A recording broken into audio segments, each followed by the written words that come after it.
The story of Apollo 11 is often told as a clean triumph, a moment where humanity rose together and reached the moon with confidence and clarity.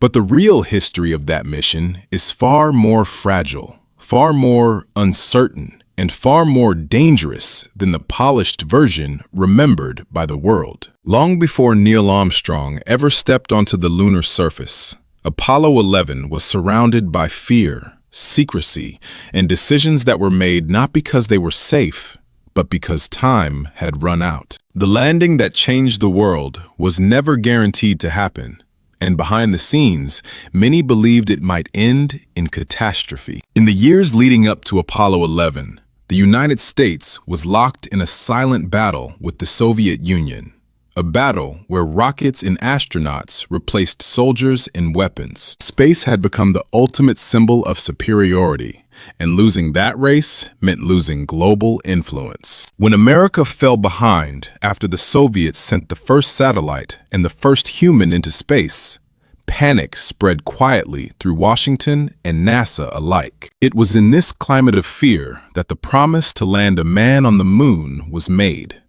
Not because the technology was ready, but because the pressure was unbearable. The deadline was political, not scientific, and once it was announced, there was no room to admit doubt. Inside NASA, engineers worked under relentless strain, building machines that had never existed before, while knowing that even the smallest error could kill the men who trusted those machines with their lives. Tests failed. Rockets exploded, and systems behaved unpredictably.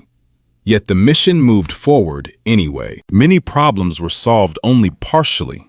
Others were accepted as risks that could not be eliminated in time. The truth was never shared with the public. Apollo 11 was presented as a confident leap forward, even though those closest to the mission understood how thin the line between success and disaster truly was. The tragedy of Apollo 1 exposed that danger in the most brutal way possible, when 3 astronauts died in a fire during a ground test, unable to escape their capsule. For a brief moment, the moon program nearly collapsed under the weight of that loss. But instead of ending the mission, it pushed NASA deeper into secrecy and determination. Designs were changed, procedures rewritten, and yet the fundamental risk remained. As the decade approached its end, Apollo 11 was selected, not because it was perfectly ready, but because it had to be ready. There was no more time to wait. By the summer of 1969, the Saturn V rocket stood on the launch pad as a monument to human ambition and human vulnerability. It was powerful enough to break free from Earth's gravity. Yet any failure during launch would turn it into a tower of fire. 3 astronauts were chosen to ride it into history, fully aware that once the engines ignited, there would be no rescue and no certainty of return. The world saw confidence and celebration, but the secret history of Apollo 11 was already written in fear, risk, and unanswered questions.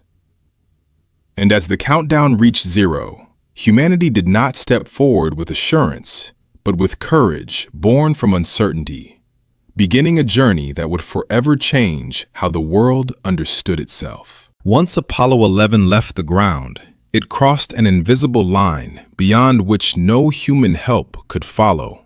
The moment the Saturn V rocket rose from the launch pad, shaking the Earth beneath it, the mission entered a realm where rescue was no longer possible, and survival depended entirely on preparation, judgment, and luck. The public watched the launch with excitement and pride, but inside NASA, the mood was far more restrained. Engineers understood that the rocket beneath those 3 men was the most powerful machine ever built, yet also one of the most dangerous. Any failure in the first minutes would mean instant death. And even after reaching space, the dangers would only multiply. As Apollo 11 climbed into orbit and prepared to leave Earth behind, the astronauts experienced a sensation no human had ever known before. The planet slowly shrank beneath them, turning from continents and oceans into a fragile blue sphere. suspended in darkness. With that view came a realization that was never spoken aloud. Everything familiar was now impossibly far away. If something failed from this point onward, Earth could not reach them. There would be no rescue mission, no emergency landing, and no second spacecraft waiting to help. Apollo 11 was completely alone. Inside Mission Control, confidence was carefully performed, but fear lived just beneath the surface. Every system aboard the spacecraft had been tested, yet no test could fully replicate the reality of deep space.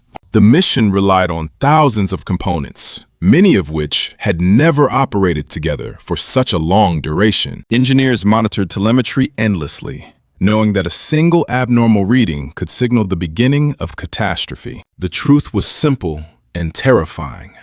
Apollo 11 was not flying on certainty, it was flying on probability. Among the three astronauts, each carried a different burden.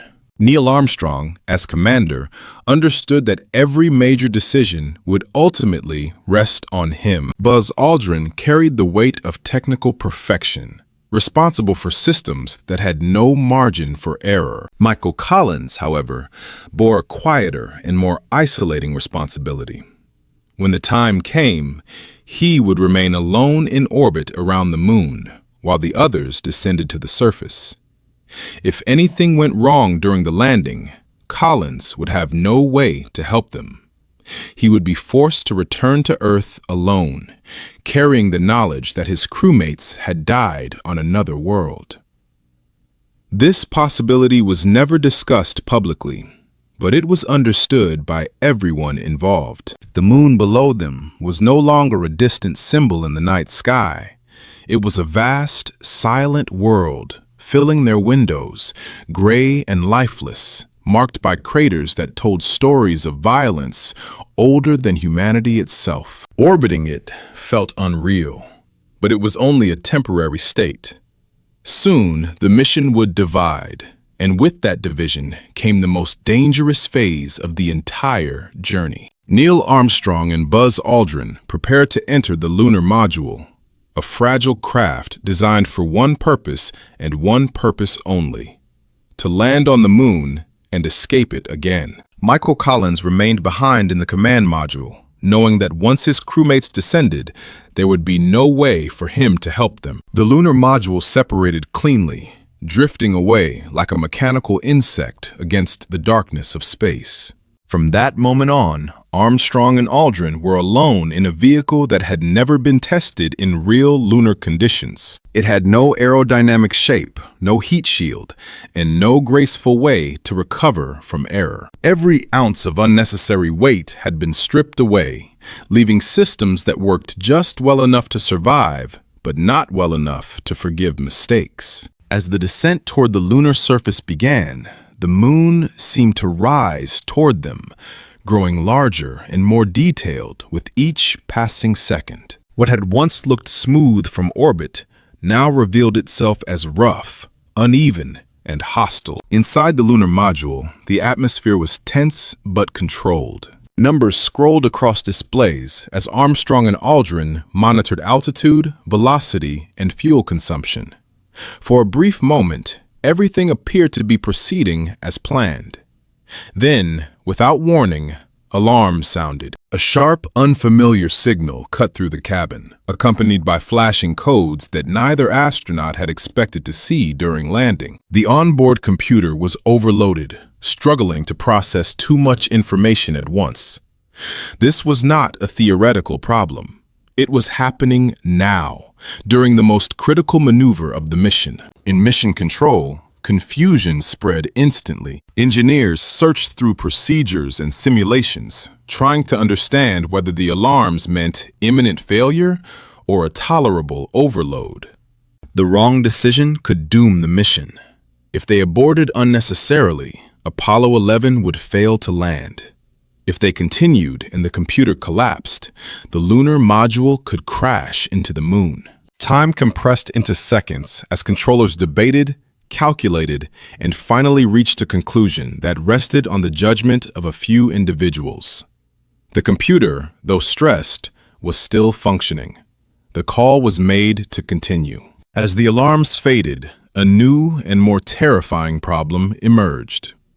Armstrong looked out the window and realized that the lunar module was drifting toward a landing site filled with massive boulders and a deep crater. After the lunar module settled onto the moon's surface, time seemed to slow in a way that no clock could measure. Neil Armstrong and Buzz Aldrin remained seated inside the small cabin, listening to the sound of their own breathing, fully aware that they were resting on a world no human had ever touched. Outside was a landscape untouched by life, shaped only by impacts and silence.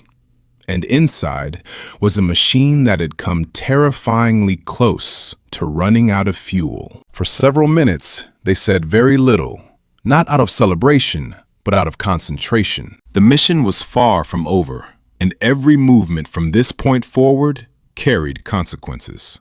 Before anyone could step outside, the astronauts had to prepare themselves and their fragile spacecraft for an environment that offered no forgiveness. The moon had no atmosphere to soften mistakes, no air to breathe, and no sound to warn of danger. Even small tears in a spacesuit could mean instant death. As Armstrong and Aldrin methodically followed their procedures, they were acutely aware of debates that had taken place years earlier among scientists on Earth. Some had feared that the lunar surface might be covered in deep layers of dust, loose enough to swallow a person whole. Others believed it would be solid. No one could be certain until a human actually stood there. Apollo 11 was not only testing technology, it was testing theories that had never been proven. When the time finally came to open the hatch, Armstrong moved carefully, aware that history was pressing in on every second. The hatch swung outward, revealing a view that no human eyes had ever seen directly. The sky was black, not blue, and the surface below was a pale gray, stretching endlessly into shadow. Armstrong began his descent down the ladder, each step deliberate, each movement rehearsed countless times on Earth, but never in conditions like these. Millions of people watched on grainy television screens, but Armstrong was focused only on the rungs beneath his boots and the unknown surface below. As his foot reached the moon, there was a brief pause, a moment that seemed to stretch beyond time itself. The surface held. It did not collapse, and it did not swallow him. In that instant, a boundary that had existed since the beginning of human history was crossed. After Neil Armstrong and Buzz Aldrin sealed the hatch of the lunar module and prepared for rest, a quiet truth hung in the cabin like an unspoken sentence.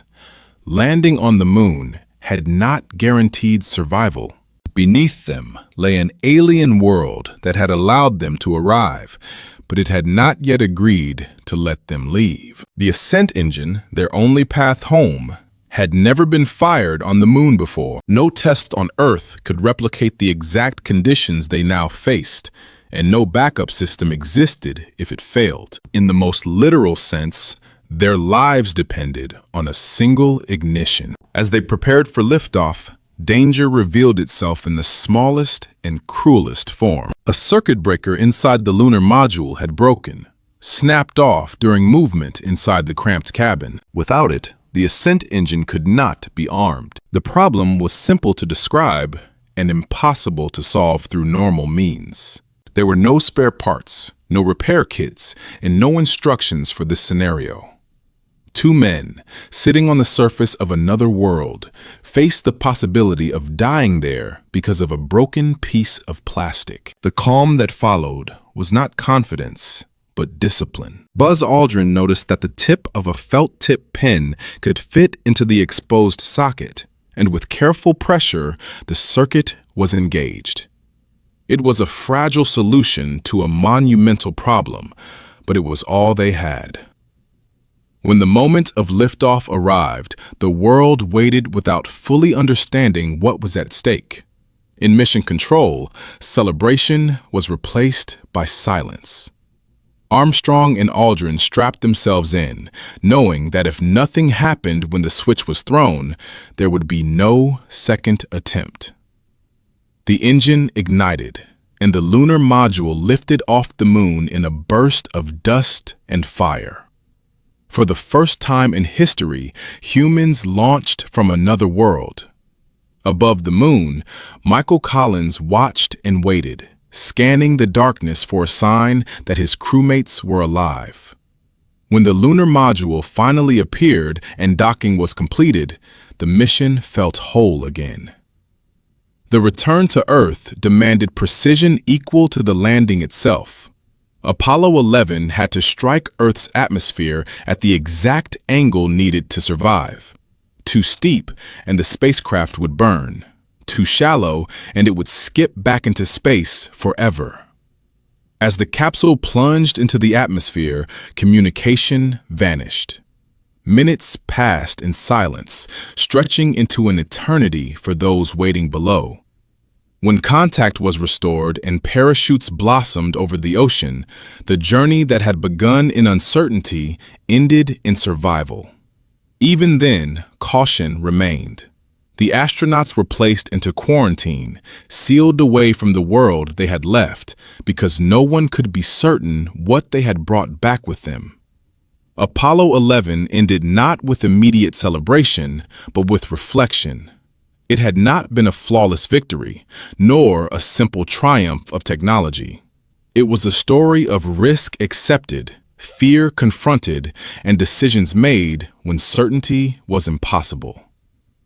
The secret history of Apollo 11 is not found only in footprints on the moon, but in the moments when failure was closer than success, when survival depended on judgment rather than design. The landing changed the world not because humans reached the moon, but because it proved that even when the path forward is uncertain and the cost is unimaginably high, humanity is still willing to step into the unknown and try.